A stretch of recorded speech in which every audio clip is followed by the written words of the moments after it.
আসসালামু আলাইকুম। আমরা যে পেঁয়াজ লাগিয়েছিলাম সেই পেঁয়াজ খেতে আজ আমরা পেঁয়াজ দেখতে আসছি, কিন্তু পেঁয়াজ দেখে অনেক খারাপ লাগলো, কারণ পেঁয়াজগুলো হয়নি, পেঁয়াজগুলো মরে যাচ্ছে। এই যে আপনারা দেখতে পাচ্ছেন যে সবগুলোই পেঁয়াজ পাড়ায়, কিছুটা পেঁয়াজ একটু হয়েছে আর সবগুলো পেঁয়াজ পাড়ায় শেষের দিকে, মানে একদম চলেই যাচ্ছে পেঁয়াজ। এই যে গোড়াগুলো দেখতে পাচ্ছেন, পেঁয়াজ মানে নাই, কেমনে যে হচ্ছে পোকাই খাচ্ছে না কেমনে মরে যাচ্ছে আমরা কিছুই বুঝতে পারতেছি না।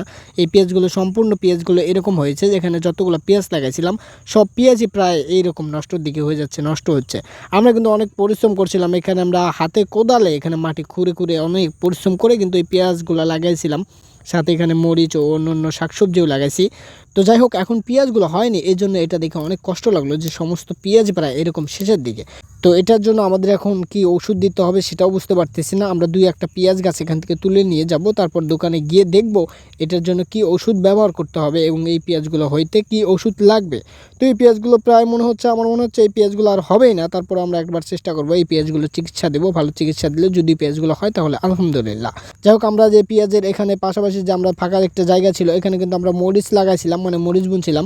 এই মরিচগুলো যে বুনছিলাম মানে সেটা মরিচ বুনছিলাম, এই মরিচগুলোও কিন্তু হয়নি। মানে মরিচগুলো বোনার কিছুদিন পরে অনেক বৃষ্টি হয়েছিল, এই বৃষ্টির কারণে সম্ভবত মরিচগুলো হয়নি। মানে দুই একটা মরিচ গাছ জ্বালাইছে, কিন্তু সবগুলোই কিন্তু জ্বালায়নি। দুই একটা মরিচ গাছ জ্বালাইছে, এই যে মরিচ গাছগুলো কিন্তু আবার ঘাসেও ভরে গেছে। তা আমি এখন এইগুলো দেখতে আসছি, এখন ভাবছি যে এগুলো নিড়িয়ে দেবো। তো আজকে যদি নিড়িয়ে নাও দিই তো কালকে এগুলো নিড়িয়ে দেবো। দুই একটা যায় আছে, এগুলো এখন আমরা যত্ন নেব।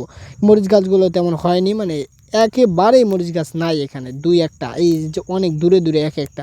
এখন যত্ন নিলে যাই হয় সেটুকুই আমাদের এখন লাভ, এখন যেটুকু হবে সেটুকুই লাভ, কারণ এখন এগুলো অনেক কষ্ট করে যত্ন করে বুনছে। এগুলোর এখন যাই আছে তাতেই আমরা এখন যত্ন নেব ইনশাল্লাহ।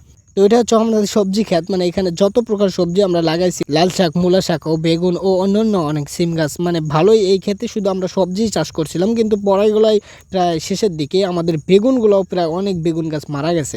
কেন মারা যাচ্ছে কিছুই বুঝতেছি না, কারণ বেগুন গাছ প্রচুর মারা গেছে, আর মরিচ গাছগুলো তো ভালো করে জ্বালায়নি। আর পেঁয়াজ সবগুলোই হয়েছিল, মানে জ্বালাইছিল, কিন্তু এখন পেঁয়াজগুলো একবারে শেষের দিকে, মানে একেবারে মরেই যাচ্ছে। এই পেঁয়াজগুলোর জন্য আমার অনেক কষ্ট লাগলো খেতে এসে, যে আমাদের সবগুলো পেঁয়াজগুলোই এরকম হয়েছে। এই পেঁয়াজের ক্ষেতের এখানে আমাদের যে ধান ক্ষেত আছে, আমরা এখন এই ধান ক্ষেতটা ঘুরে ঘুরে দেখব। ধান ক্ষেতে এর আগে আপনারা দেখছিলেন যে ধানে অনেক পচারি ধরছে, মানে অনেক প্রকার রোগ ব্যাধি হয়েছিল। আমরা তারপর অনেক এক্সরে করছিলাম, এক্সরে করার পরে ধানগুলো মাশাআল্লাহ এখন অতটা রোগ ব্যাধি নাই, যেটুকু ছিল সেটুকু কেটে গেছে। এখন যাই হোক, ধানগুলো বের হয়েছে, আপনারা দেখতে পাচ্ছেন ধানগুলো এখন প্রায় বাতের দিকে, হয়তো আর এক মাস লাগবে না, আর হয়তো এক মাসের মধ্যেই ধানগুলো পেকে যাবে।